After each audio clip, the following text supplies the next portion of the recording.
Magsitayo ang lahat para sa ating panalangin na pangunahan ni Saysay. Amen. Magandang hapon mga bata. Magandang hapon po, ma'am.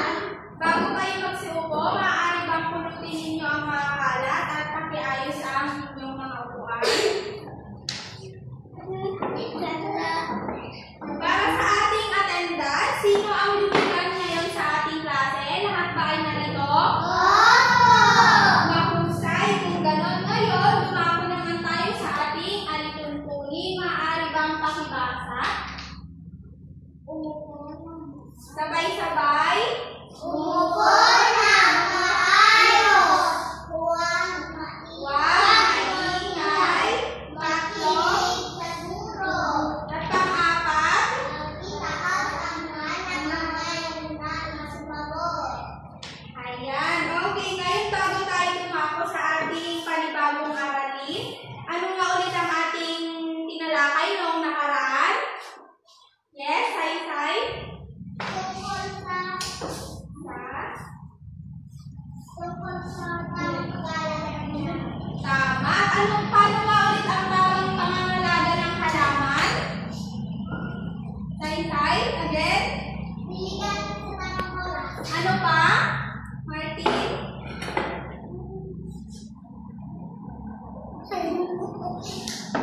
Tamang sikat ng araw. Tama. Ngayon, gusto nyo bang mag-activity?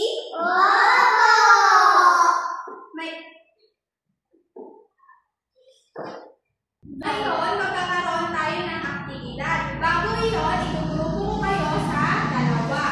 Ang grupo na mas aktibo ay may reward na matatanggap sa akin pagkatapos ng ating klase. So, ito ang pangkat 1 at ito ang pangkat 2. Ang ating aktibidad ay nagngangalang hulaan mo ako. May papakita akong litrato. Pagtapos, hulaan mo ito kung prutas ba ito o gulay at kung ito ba ay hinog na o hindi pa. Ready na ba? Unang litrato. Magtaas ng kamay ha. Martin? Saging. Hinog na ba ito o hindi pa? Hinog na ba ito? Tama. Pangalawang litrato. Ren? Hinog na ba? Tama, mahusay. At ang pangatlong litrato? Yan. Hinog na ba ito? Na, tama. At ang pang-apat na litrato? Yan. Cyril? Tama, hinog na ba ito? Hindi pa. Tama. At ang panghuli? Ren? Mais, hinog na ba ito? Mahusay, kung ganon.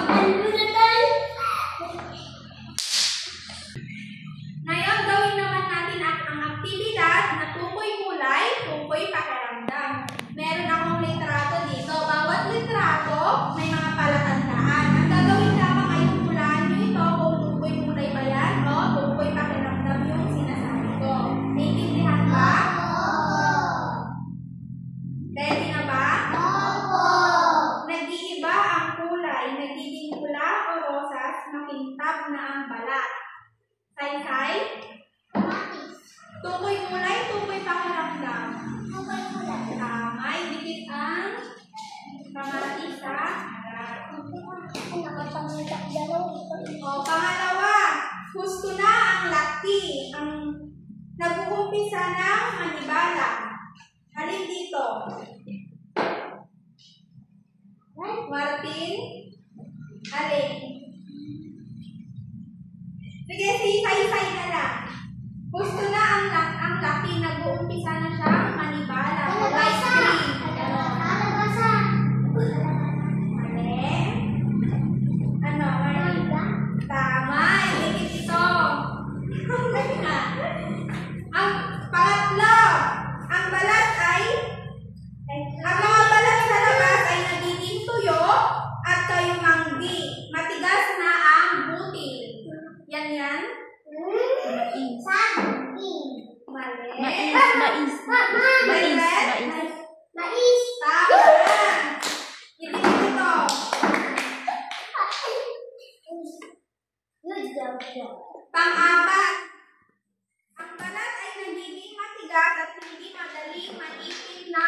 Kalabasa. Kalabasa.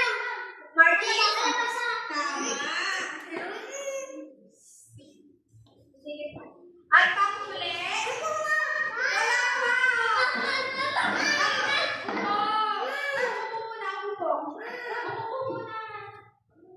Ang mga daliri ay mataba at bilog.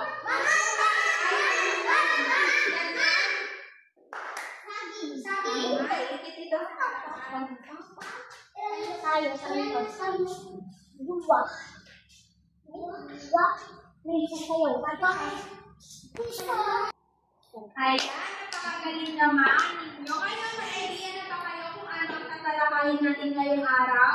Ano yun? Yan niya ay saysay? Ang oras ko, wala tandaan ng oras ng Ayan, tama. Ang ating tatalakayin ngayong araw ay mga wastong paraan at palatandaan ng tamang oras ng pag-aani. Ang pag-aani ay yung huli at pinakamahalagang yugto sa pagtatanim. Ang pagtatanim ay ang tamang pag-aani ay nagtitiyak na ang mga produkto ay may mataas na kalidad, masustansya ang matagal bago masira. Bakit mahalaga ang tamang oras ng pag-aani? Mataas na kalidad kapag inaani sa tamang oras. Mas masarap, mas matamis at mas maganda ang itsura ng prutas o gulay. Sustansya sa tamang pagkahinog, naaabot ng produkto ang pinakamataas nitong antas na vitamina at nutrients. Mas mahabang shelf life. Ang produkto ay mas matagal bago mabulok o masira, na mahalaga para sa pag-iimbak o pagbibiyahe sa pamilihan. Mga palatandaan ng tamang oras ng pag-aani, ang bawat halaman ay may mga senyales. Ngunit ito ang mga pamalahatang palatandaan na dapat bantayan. Una, pagbabago ng kulay. Ito ang pinakamadaling makita. Halimbawa, ang berde ay nagiging dilaw o pula. Katulad na lamang ng kamatis, namumula kapag may hinog na. At ang saging naman ay nagiging dilaw kapag nagiging hinog na. Pangalawa, pagbabago ng laki at hugis. Naabot ng bunga ang gulay ay nagbunga ang gulay ang mature na laki at hugis ayon sa uri ito. Katulad na lamang ng mangga, lumalaki at lumalabas ng balikat nito. Pangatlo, pagbabago ng tekstura o tigas. Ang balat ay katulad na lamang ng mais. Ang balat na ay nagiging matigas na o sa loob niya ay nagiging firm. Ang balat ng kalabasa ay matigas at hindi madaling matipid na tubo. Pang-apat, pagtatuyo ng halaman. Ang halaman at dahon. Pang-apat, pagtatuyo ng halaman. Ang mga dahon at tangkay malapit sa ani ay nagsisimula ng mamatay o maging kulay kalimang-hindi. Panghuli, bilang ng araw. Depende yan sa halaman. May tinatiyang bilang ng araw mula sa pagtatanim o pamumulaklak. Ang wastong paraan naman ng pag-aani, dapat maingat at hindi pag-aani ay dapat na maingat at malinis upang hindi masira. Upang hindi masira ang produkto at halaman. Una, paggamit ng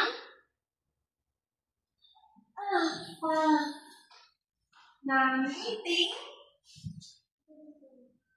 Ito ang mga tamang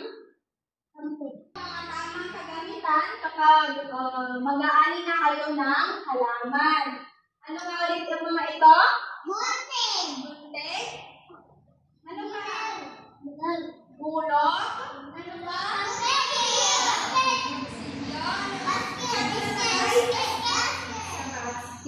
Tama.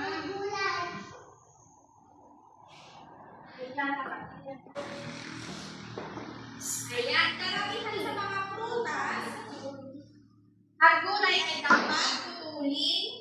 kasama ang maliliit na bahagi ng tangkay, tulad ng kalabasa at mangga. At hindi dapat hinihila lamang ito. Ang paghila ay maaaring makasugat sa bunga at sa halaman. Oras ng pag-aani ay karaniwan mas mainam ng pag-aani sa umaga pagkatapos matuyo ang hamog habang malamig pa ang panahon. Nakakatulong ito upang mapanatili ang freshness ng ulo. Kaya naiintindihan niyo ba ang ating discussion ngayong araw? Ngayon, bibigyan ko kayo ng sitwasyon.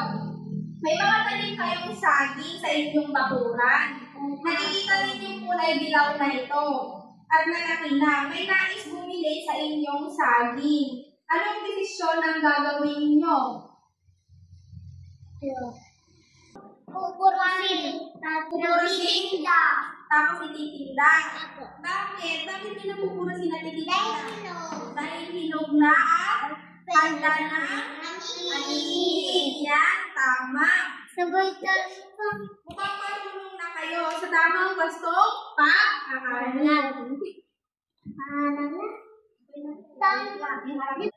Ngayon, tumako naman tayo ngayon sa ating aktibidad. Pakibasa ang panuto.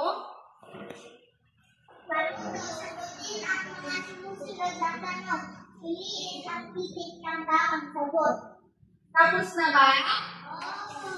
Pakipasa ang papel sa harapan. Ngayon, base sa ating pinag-aralan, bakit mahalaga ang pag-aani sa tamang oras? Saysay? Mahalaga ito upang siguro masarap at sariwa ang ating gulay at upang hindi lamang ito masayang at mataas ang kalidad nito. Yan, ang husay. Ano nga ulit ang wastong gamit para sa pag-aani?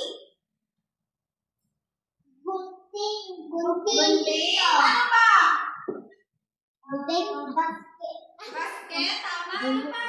Guro. Ano?